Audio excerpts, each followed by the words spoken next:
Welcome back, everyone, to Tabletopped, the podcast where we talk about storytelling, TTRPG, and everything gaming. We're going to talk today about the multiverse, how to run a multiverse campaign, how to include multiverse elements into a campaign, and if you're a player, how to kind of give your character that sort of multiverse flair. We're talking with Shade, who is just an incredible DM and good friend of mine, so I hope you enjoyed this conversation.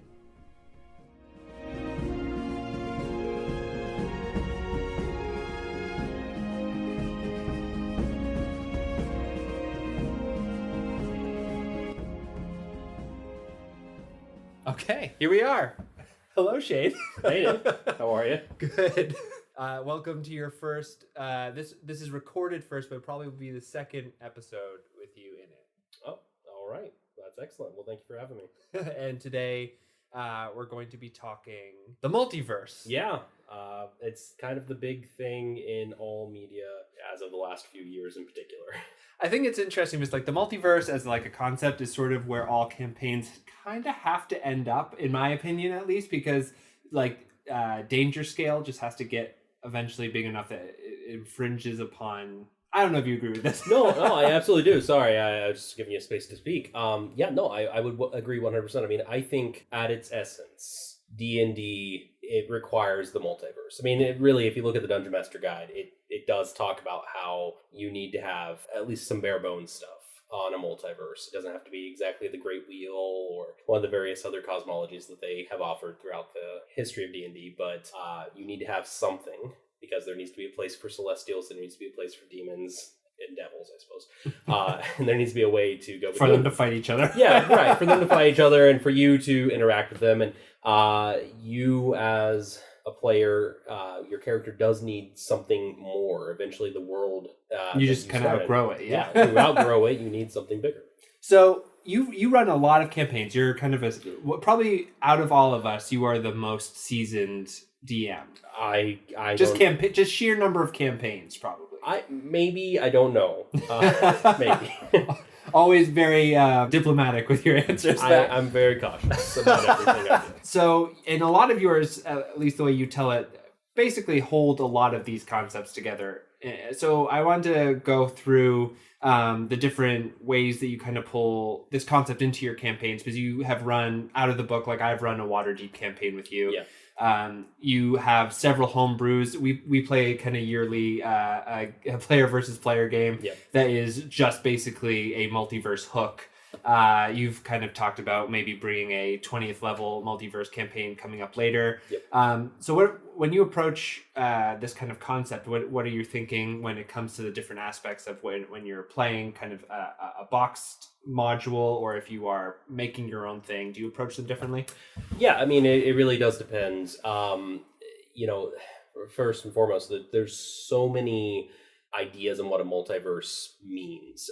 In 5e in particular, Jeremy Crawford just kind of put out there that the multiverse is all-encompassing for all games. All games. Just every game exists in a material plane together, which is an interesting idea. But, maybe that doesn't work for you, and you want in your campaign to kind of cater for what the multiverse means specifically to your players. And, right. And you don't always need to have a lot of higher things. So you mentioned Waterdeep. Mm-hmm. That's out of the book. That's easy. For 5e, the Great Wheel is the big cosmology there. Your characters have some interactions with other planes. Right. We have someone who is a cultist for Asmodeus, not to blow up his spot, but everyone knows it. Just for the people who don't know, there is a actual player in our campaign where several enemy units have kind of gone missing in a sort of sacrificial way. Yep. Not all the other characters know about this yet, but it is kind of like this undercurrent of like, hey, are we just a demonic cult at this point? Yeah, I mean, and it's getting worse. It's growing. More and more of the players are starting to go those paths. But initially with that, because it was Dragon Heist, right. So multiverse isn't so much a theme in that. I didn't really, and because it's out of the box, I didn't really need to think too much about it. What I really am worried about with that campaign is, okay, what's the city? like? What is that City of Splendors like? How do I make sure that the interactions feel down to earth and like, going into a big city? What do I got to do to make that happen? But I know that eventually you guys are going to get to that certain level, and it's going to be the point of, well, maybe we should start to look a little bit beyond the Sword Coast and beyond Toril, right.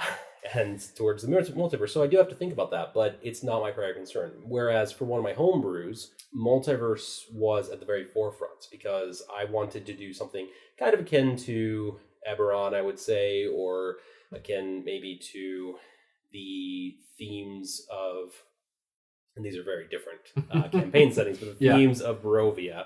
And I wanted to have this encapsulated space that is somehow disconnected from the rest of the multiverse. And that is a central motivator for the villain, is, okay, I have now been removed from the multiverse. Right. I am stuck essentially in this prison. I don't want to be here. I want to go out and I want to consume worlds. Yeah, this right. Is, a Galactus type. And so that was very much, I need to think about everything cosmology there. But it really is going to depend. Maybe one day I'll play something in a cosmology that uses the world tree as a central cosmology, because that would be interesting, I think. I think that this is kind of brings up an interesting point where I think a lot of DMs either suffer from one of two kind of mindsets. One is that they kind of over prepare and they write like 100,000 pages. And so when it comes to a multiverse, I think that the first thing that I would kind of consider when I'm starting to run a campaign is what is the scale of it? Like with Waterdeep, like you said, we're very focused on the city. We're talking about that. The other planes are still available to us, but in a very sort of like small scale way. Yeah, your characters cannot go to those other planes. Like that's nor would they want to. Yeah, exactly. It's outside. There's a couple maybe, but that's really outside the realm of your possibility at this time. Thinking about the scale is so important. And and again, if one reads the Dungeon Master Guide, it will talk about this, about you don't need to have an ordered cosmology. You don't need to have all of the details. Yeah. What you need to do is just kind of have very basics, and kind of nail that down. And really, in many regards, the multiverse should be a mystery for many player characters. Yeah. To an extent. Yeah. I mean, like, the way I sort of think about it is that 99% of inhabitants never interact with or even really know about the multiverse in a real, tangible way. Yeah. There's like the people who they pray to gods. They kind of interact in the way that we sort of interact with all powerful characters in our, real life. And it doesn't have to go beyond that. What I really enjoy, the way I kind of frame stuff, is when looking at other game settings and role-playing systems. A lot of them, one in particular I really enjoy, is called it's Powered by the Apocalypse, I guess. It's just in general. And one thing that they like to do is essentially say at the very beginning, talk with your characters and say, like, what is the rating of this game, like PG-13 or whatever. And the way that I kind of like thinking about that too is that how you interact with things are going to happen probably later in the game anyway, so you don't even really have to think about that. The main thing that you have to think about is how people are going to start, and then as you grow, you can be like, man, we are growing at an exponential rate. Yeah, absolutely. And that's not to say that you need to limit yourself and go, okay, we're going to start with a small village and a tavern, and then we're going to build out to kind of a horizon, then the big city, then it turns out to be an empire, then a world, then the multiverse. No, you can go the reverse. You can go, hey, we're going to play a campaign. This group is going to start off on one of the other planes of existence, and this is going to be the central theme. It's going to be a plane hopping game, and that's something I would like to do, but I want to do it from level 20. But you don't have to start at level 20 either. You can start at the low level. The point is always going to be starting with chewable bites. The game should never it should never require for the DM or the players to come with mountains of lore stuffed into their heads. Yes. A full notepad, all that kind of stuff. No. Yeah, I actually kind of think that a good way that to kind of think about it would actually to take a note from Lovecraftian sort of stuff where it's like, this is incomprehensible. Like you're not actually able to kind of stuff all of this and understand it into your head, right? Absolutely. And so you have to just take little bits of it that you can kind of get snapshots of, and then that's what you're interacting with. And I think that is a really good way, because I remember I ran a game for you and some other folks where you started in a small town.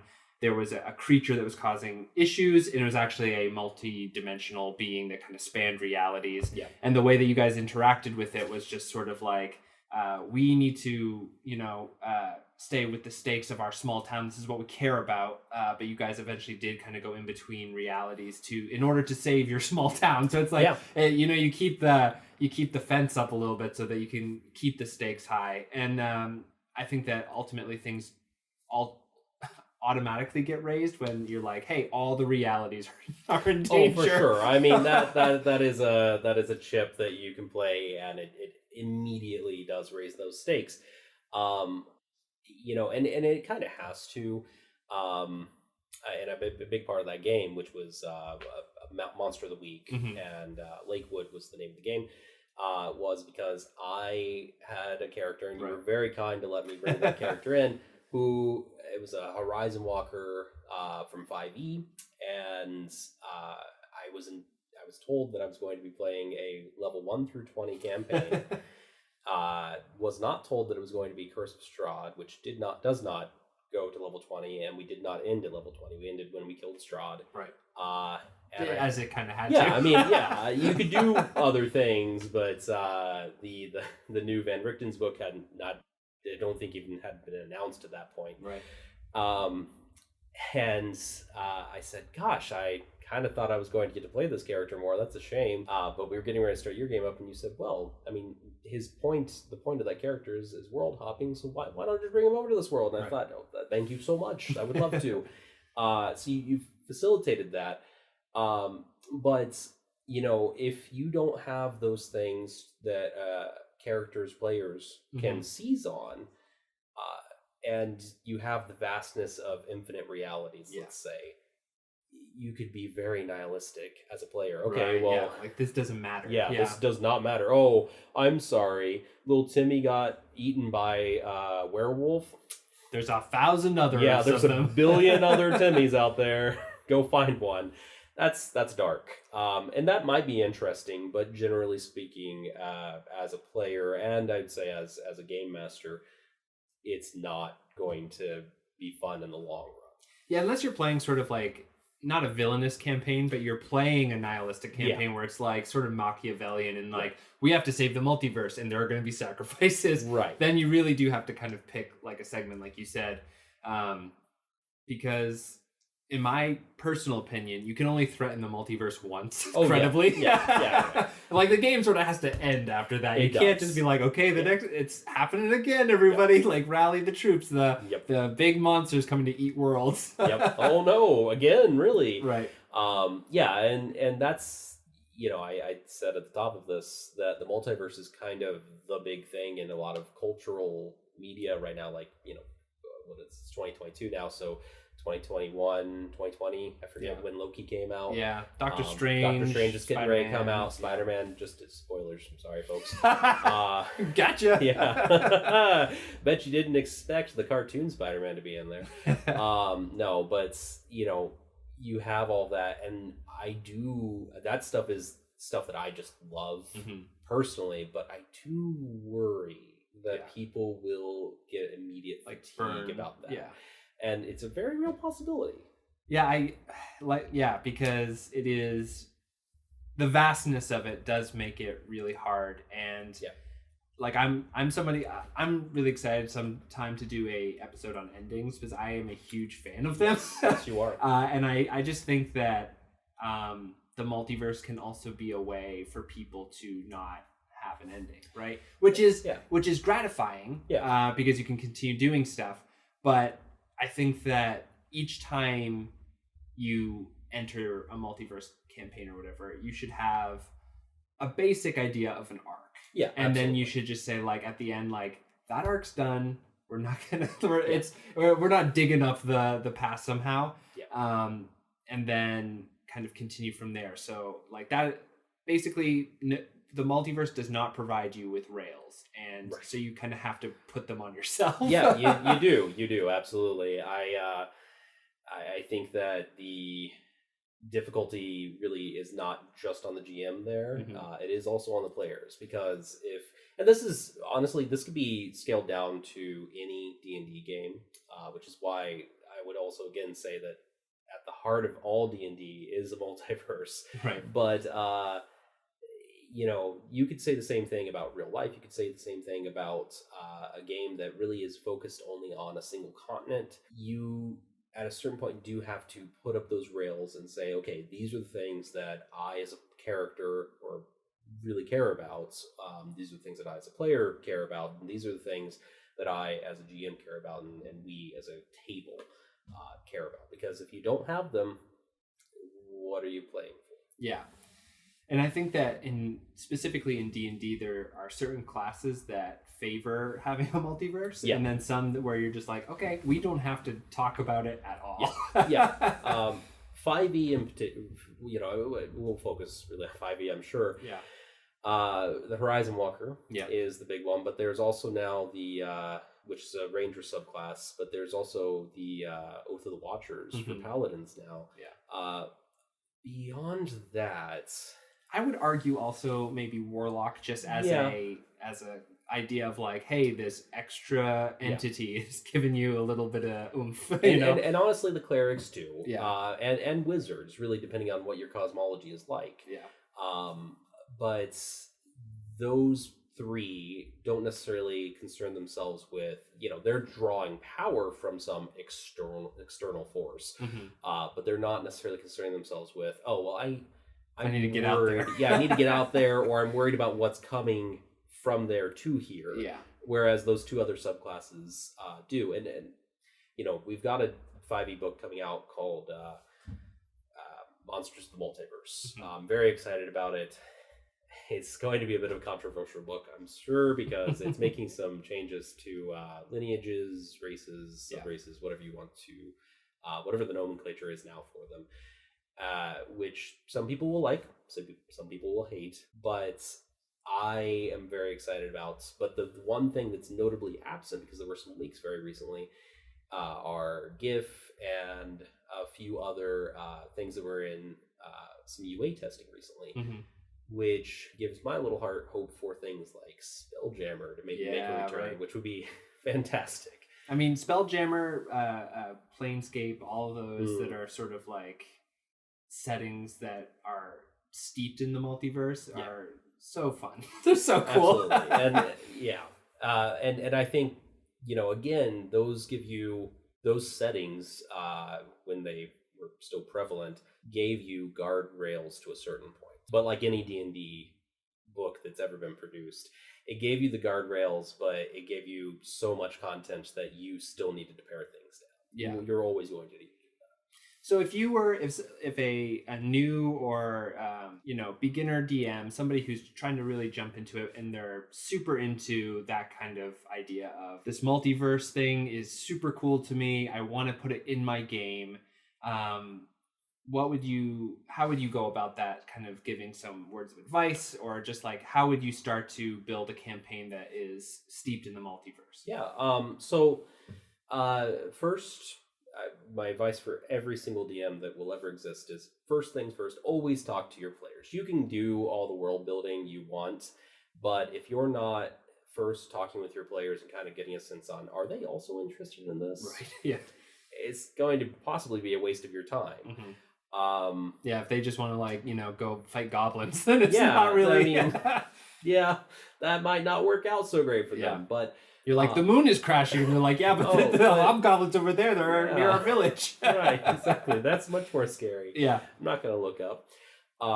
So do that. But beyond that, my second bit of advice for every DM, but specifically for this, is really familiarize yourself with the again, assuming you're playing 5e in this case, with the Dungeon Master Guide, there's a whole, I think it's chapter 2, whole chapter about building a multiverse. Yeah. Read it thoroughly, familiarize yourself with the concepts there, and then pick and choose what you really care about in that. You don't have to do everything. It does not have to happen that way. There's a lot in that book. A lot of ideas in that chapter. And there's also some good content. I think it's Appendix A of the player handbook. Yeah. Those are two things you should read. Beyond that, you also just need to think about what is it specifically about multiverse stories that really draws you in. Is it the idea of hopping from place to place, of getting to see new worlds? Well, it sounds like you really want an exploration campaign. Right, yeah. So think about, how do I do exploration in D&D, which is one of the tiers that suffers a bit in 5e. Yeah, I honestly, I as a dungeon master have never found a good way to have a group travel and make it interesting, because it's just like, okay, you spend 8 days out on the road, or in this case, like you're sailing a spaceship through the multiverse or whatever, and then you're just like, okay, it's a vast void where you're going between realities. It can be pretty hard to make that interesting. So it can, and it's a real shame, because that is a tier of play that I think I personally really want to be invested in. Yeah. But I know as a player and as a DM, it's not something that feels rewarding always. Right. Which is a shame. But there are ways around that. There's a lot of great resources out there. If first and foremost, always again, you've got your actual published books, but there are a lot of third-party books out there. There's a lot of just good wisdom online. But beyond, so maybe it's not just going back to that question. Maybe it's not traveling from place to place that specifically interests you. Maybe it's the incoming of others from those places to your central location, and that I would argue is probably in some ways a little easier from a story. Yeah. You have a lot more control over that. Absolutely. And that's maybe a great way to go about it, because that doesn't rule out the possibility of travel. Yeah. But it does give you that central hub, and I would argue also having that central hub, whether it's going to be maybe you're doing a Spelljammer campaign, so it's your trip that is that central hub. Maybe you are doing Planescape, so it's Sigil that is that central hub. Something like that is important, because the players and their characters need something to, again, tie themselves to and defend or grow. Yeah, I think that's so important. That last idea I was kind of burbling in my mind as you were talking, where going back to the vastness of things and the kind of nihilism that can come out of that from players.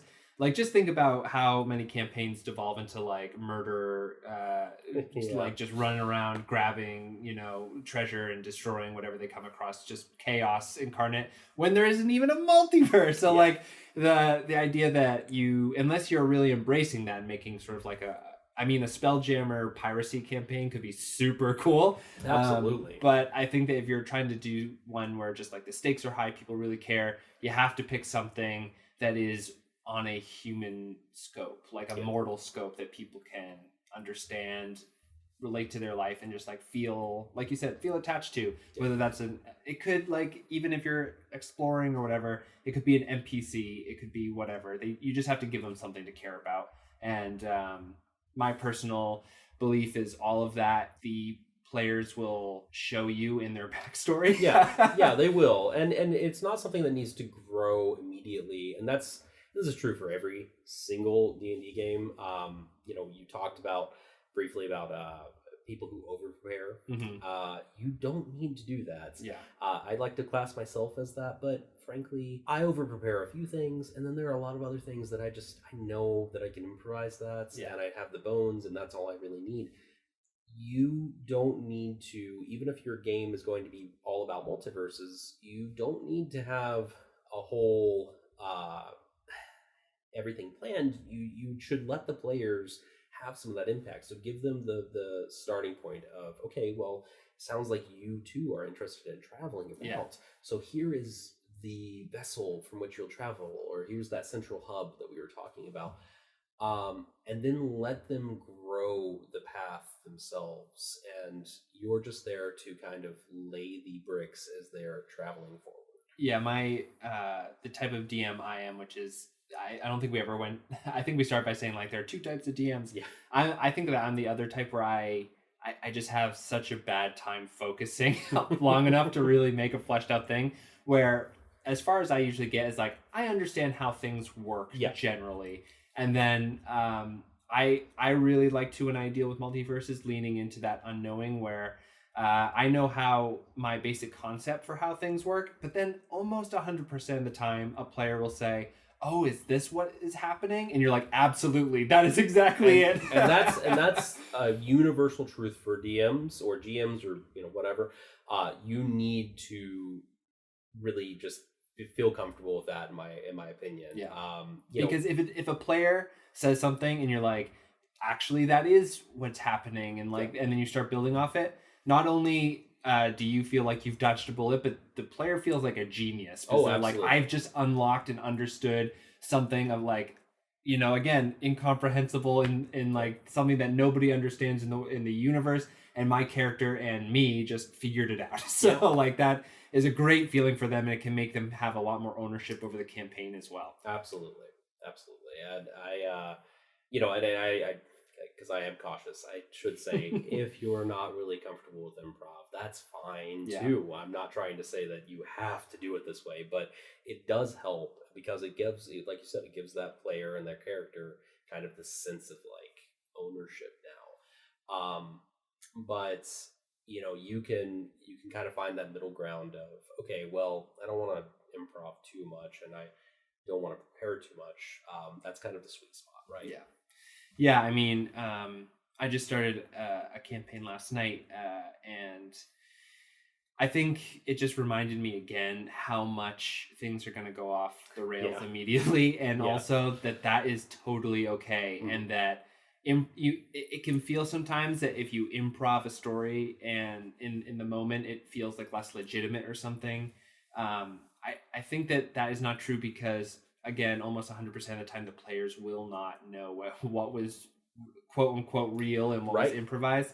As long as you have what the story you want to tell overall, then you can, from how you get to A to B, it doesn't matter so much. Well, and I two thoughts on that. One, if you want to look at the stories that are out there, ultimately, like any author is. They may have an idea, but they're just kind of improvising in the moment when they're writing something, right? I mean, they've got a grand idea, but as they're writing, as it's flowing out, gosh, maybe this new idea has come up. And then any media that you've consumed, whether it's an actual play podcast or a TV show like Loki, we were talking about a moment ago, there are so many moments that were improv on those. Yeah. I mean, some of the best stuff is just something that the actor decided to do in the moment, and everyone went, "Oh, that was great. We're keeping that." Yeah. As long as everyone says yes, it can be something super special. Yes, exactly. And then the other thing is that kind of chaos of players doing things that you're not expecting, I think plays very well into multiverse settings because there's just so much unknown. I mean, multiverse planes, let's just say planes, that kind of stuff is kind of a marriage of law and chaos. Yeah. And you have so much flexibility to play with that. So if you had one thing in mind of, again, maybe the moon is crashing and your players go, "Oh, but what about that underwater shiny thing there?" Cool, great. Well, suddenly this multiverse campaign is not so concerned with the moon that's crashing into this planet, but what it ends up being a portal into the elemental plane of water. Yeah. Right. So you can kind of flow with that. Yeah.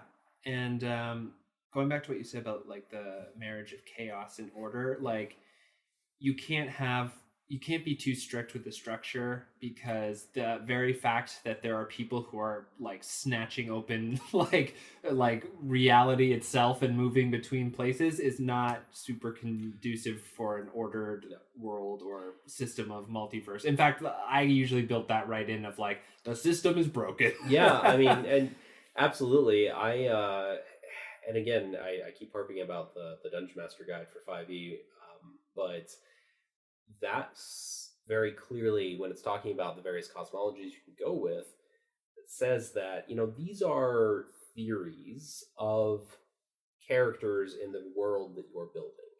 No mortal character can zoom out and go, oh yes, the planes are aligned in these great wheels, or it's along an axis, or there's the world tree, or any of that. No, not even Mordekainen can really say that he has done that. Yeah, right. Don't at me if I'm wrong about that. Mordekainen's stuff is ludicrous. Also, good luck finding me to at me. Yeah, you're completely anonymous. This is great. I am the perfect place to be. Yeah, I am about as anonymous as it gets. But the another thing that I wanted to ask you, and maybe this is a good note to end on as well, is so we've talked about how a DM can sort of build out these worlds, whether it's within a module and what they want to focus on, or in a homebrew. We've talked about like the first steps that they could take when they're starting to write their own stuff. Another thing that I think is actually sometimes harder because you have less control over what the ultimate outcome is going to be. But as a player who wants to kind of infuse their character with like aspects of the multiverse, how would you? What kind of advice would you go about giving people who are like that as well? So it's kind of the same. As opposed to talking with your players, in this case, talk with your game master, because when you want to play a character that has all these planar experiences and things like that, you kind of have to have a reason that character is level 1 if this campaign starts at level 1.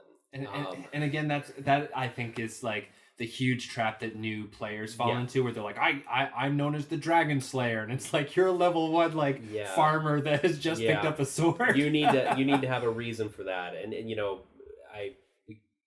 that character that I play, Yelen Hindar, his whole thing is that anytime he falls into a new place, it's meant to be, well, maybe the rules of magic are different, so he's just got to refamiliarize himself. Or when I, again, started that campaign that ended up being Barovia, that I did not know it was going to be that. Thank you, Daniel. It was a very fun time. I thank you for real, but still surprised me. I had the argument that he was seeking a portal, and someone who gave him a prophecy that was like, oh yeah, you'll find it, but you first have to grow old and weak and untrained. Like, you just have to kind of turn into nothing.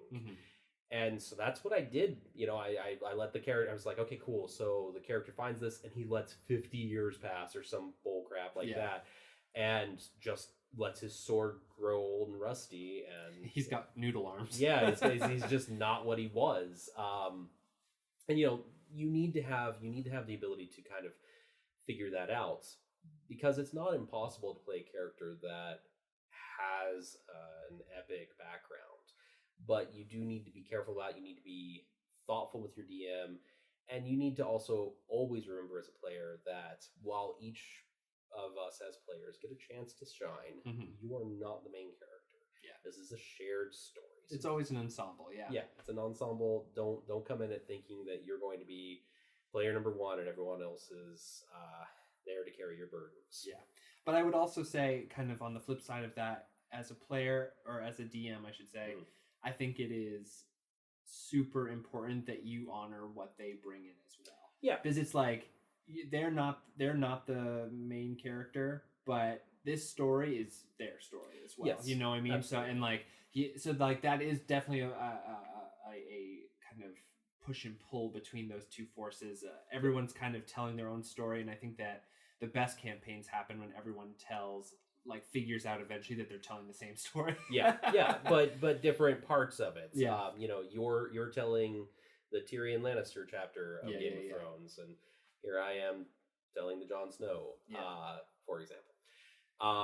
So that's always going to be my first advice: is talk with the other person on the other side of the table. And then the second thing, if you want a character that has ties to the multiverse, you need to identify the ways that they can have those ties. Is it just a matter of maybe they are Fey touched and they've slipped from the Feywild.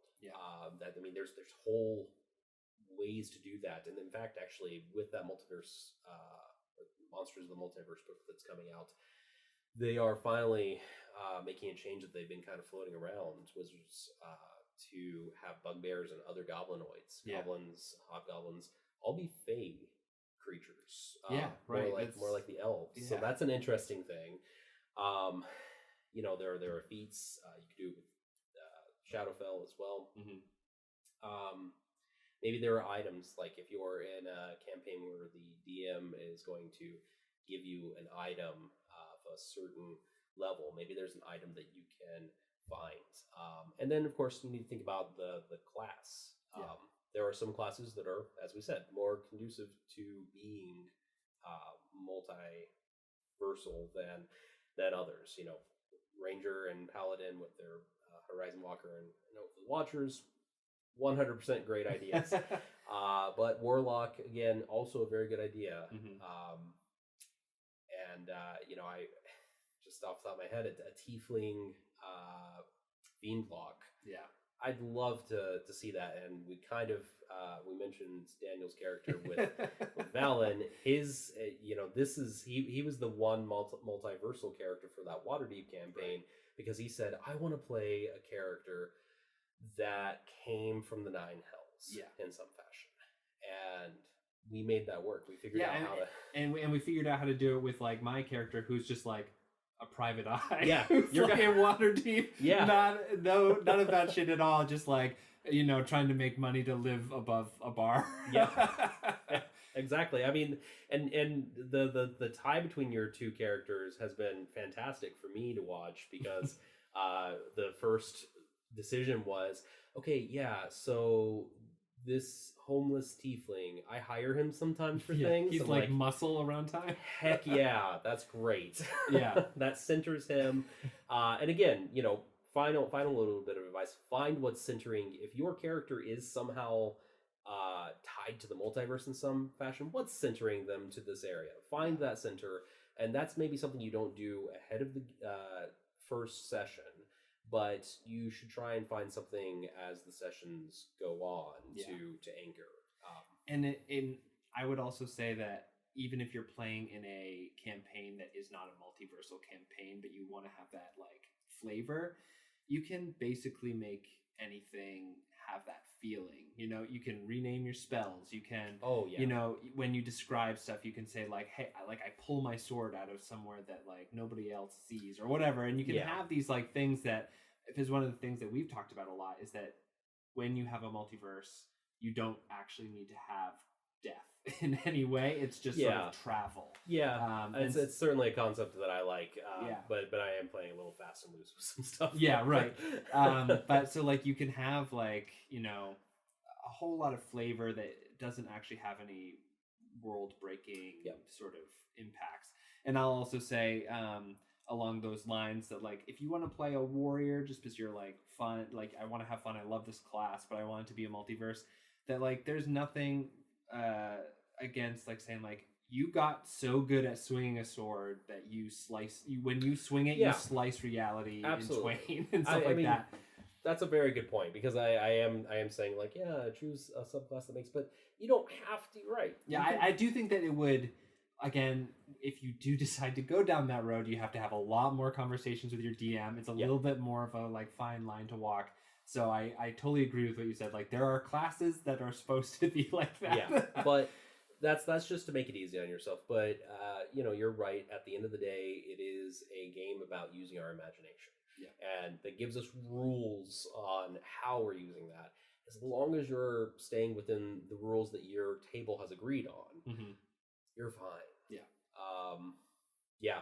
I mean, I would love to see someone play a fighter that by level, by the time they get those 4 attacks.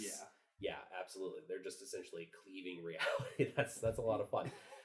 Magic items, of course, will also help you down the line on that. Well, thank you, Shade. This is the first one-on-one we've done. We'll probably do a lot more. I know that you have a ton of ideas that I want to pick your brain about. But if anyone has any questions, you can always contact the podcast. At the end of the podcast, we'll kind of put down the email and stuff. But do you have any final thoughts? Anything to plug that you want to do? I mean, I am the most unplugged person. Yeah. So I'm one step away from Ron Swanson. And that's now an old enough reference that it puts you in a certain place in time. Super timely that I made that reference in 2022. No, but be good to one another. Get vaccinated if you're listening to this. Oh yeah, for sure. In early 2022, what are you doing? And one thing that is demanded by multiverse travel is a vaccine card with a booster. Yeah, absolutely. They don't fuck around out there. They're just like, why you can't bring smallpox to a different plane. Yeah, and definitely if you're going to go out into the multiverse, always just kind of socially distance. You don't know where that other one's been. That Gith Yankee. They may terrifying. Yeah. It can truly change your life forever. Yeah, absolutely. Yeah, I think that's good. Basic rules: get vaccinated. Don't be a dick. Explore the multiverse. Love one another. Thank you very much, Shade. Thank you.